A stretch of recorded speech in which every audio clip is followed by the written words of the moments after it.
انہی دنوں میں ہم شریعت کو جتنا پامال کرتے ہیں شاید کسی اور دن پامال کریں. ماہ محرم کے اندر مسلمانوں کی بستی میں ڈھول پیٹے جا رہے ہیں, مسلمانوں کی بستی میں ڈھول بج رہے ہیں. اگر مسجد کا امام منع کرے تو سارا محلہ مل کر کے ٹرسٹیوں کے پاس آتا ہے, متولی سے کہتا ہے اس یزیدی کو باہر کرنا ورنہ ہم اس کے پیچھے نماز نہیں پڑھیں گے. کیوں بھائی, ڈھول کے خلاف کہنے والا یزیدی کب سے ہو گیا؟ میں یہ بات جو ہے وہ آپ کے سامنے دلی والوں, محبوب الہی کی زمین پہ بسنے والوں, قطب الدین بختیار کاکی کی زمین پہ بسنے والوں, شیخ عبداللہ محدث دہلوی کی زمین پہ بسنے والوں, 22 خواجاؤں کی چوکھٹ پہ بسنے والوں, یہ بات میں شکر کے طور پہ کر رہا ہوں. واللہ وہ سید نہیں ہوں کہ قسمیں کھا کر کے اپنی سیادت کی بھیک آپ سے مانگوں, لیکن صرف اتنا کہنا چاہتا ہوں, لا الہ الا اللہ, جھوٹوں پہ اللہ کی لعنت ہے. میں حسنی حسینی سید ہوں الحمدللہ رب العالمین, لیکن آپ سے کہنا چاہتا ہوں اگر عالم مسجد کا ڈھول کے خلاف تقریر کرے آپ اس کو یزیدی کہتے ہو,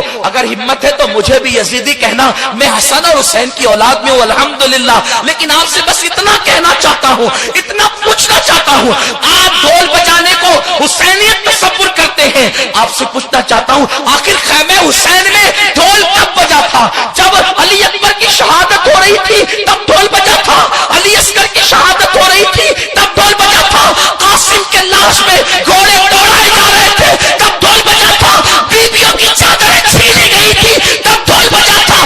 ڈھول کب بجا تھا؟ ظالموں, جن کی شادیوں میں ڈھول نہیں بجے ان کی شہادتوں پہ ڈھول کیسے بج سکتے ہیں؟ آپ اپنے آپ کو ڈھول بجانے کو حسینی تصور کرتے ہو.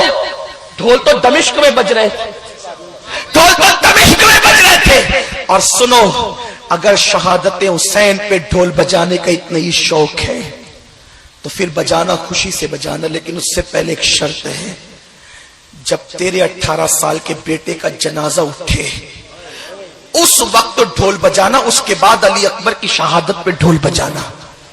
اس دن تو تالی بجانا بھول جاتا ہے جب تیرے بیٹے کا جنازہ اٹھتا ہے, اور حسین کے شہزادے کے جنازے اٹھنے کے دن تم ڈھول بجاتے ہو, میلے لگاتے ہو. تمہارے گھر کی بیٹیاں بے پردہ میلے دیکھنے کے لیے جاتی ہیں. کہاں وہ سیدہ فاطمۃ الزہرا کا کردار جس کے سر کے دوپٹے کو کبھی چاند و سورج نے نہیں دیکھا؟ میرے امام کہتے ہیں جس کا آنچل نہ دیکھا محب مہر نے اس ردائے نزاہت پہ لاکھوں سلام. کہاں وہ بیویوں کا کردار, کہاں وہ بیویوں کا کردار جب بیویوں سے دوپٹے چھین لیے گئے. استاد زمن مولانا حسن بریلوی نے بھی لکھا ہے کہ بیویوں کے دوپٹے چھین لیے گئے. جن کے گھر میں جبریل اجازت کے بغیر نہیں آتے تھے ان کے دوپٹے چھین لیے گئے. جن کے دوپٹوں کو کبھی آسمان کی آنکھوں نے نہیں دیکھا ان کے دوپٹے چھین لیے گئے.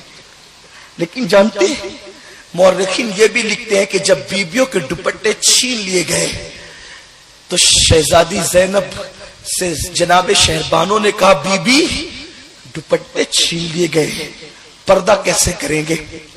تو بی بی زینب نے کہا تھا اے نبی کے گھر کی بیٹیوں اور بہوؤں, کل تک دوپٹے سے چہرہ چھپاتے تھے, اب دوپٹے چھین گئے ہیں تو قدرت نے تمہیں بڑے بال اس لیے عطا کیے ہیں کہ اپنے بڑے بالوں کو پیچھے سے آگے کی طرف کر لو اور اپنے چہروں کو چھپا لو, اپنے چہروں کو چھپا. اس دن تمہاری بیٹیاں میلے دیکھنے جائیں, حسینی ہو تمہاری بیٹیاں اس دن ناچ دیکھنے جاتی, تمہاری گھر کی عورتیں بے